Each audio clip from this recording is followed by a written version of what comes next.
Okay, this video is sort of a tribute to Sinead O'Connor, the Irish singer. She lived from 1966 to 2023. She just recently died. And so, I think she's a little bit crazy. I mean, I know she loved Ireland, and I respect that, and she had a great voice. Her most popular song that most people know about is Nothing Compares to You, and it's a great song. My favorite song of hers is Foggy Dew. She did a version of Foggy Dew with Chieftains and with Chieftains and her, and it's a masterpiece. It's the best version by far of Foggy Dew, and Foggy Dew is one of the best Irish songs ever made. And the video kind of corresponds to, April 1916, Easter 1916. So it's an extraordinary video. And like I said, she'll be remembered for all time, I think, because of that video. She should have sung more Irish music and Christian music. I think she would have had even more great songs.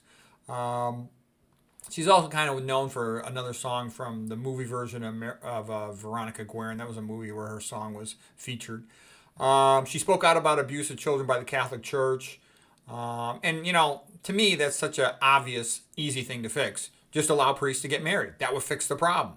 That's the reason, because the priests aren't married and you get the wrong type of persons in being priests.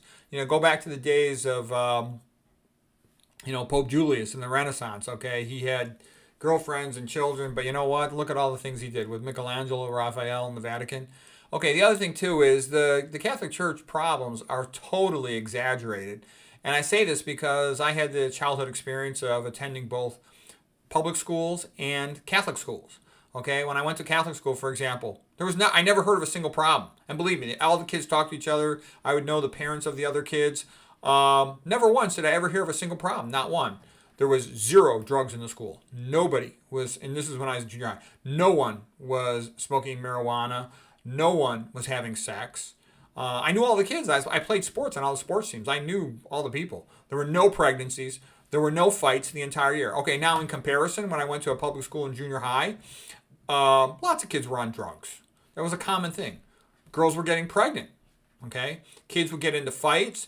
Kids would be beaten up to steal their lunch money.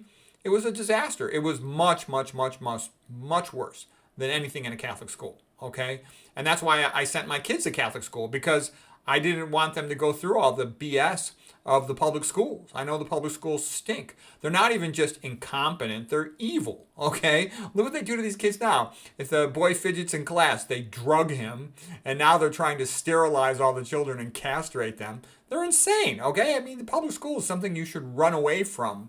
Okay, so what I'm trying to say is, how come that's not talked about every day? And I realize it's being talked about more than it used to be, but it's a disaster. They brainwash the children to hate their parents, to become atheists, to be promiscuous. I mean, they're a disaster. But anyways, let's get back to Sinead O'Connor. She made all-time great versions of these songs. And, she loved Ireland. She did what she could in her own way. And she can't help it. I think she's a little nuts. But these songs, I'll put the links to them below. They're great songs.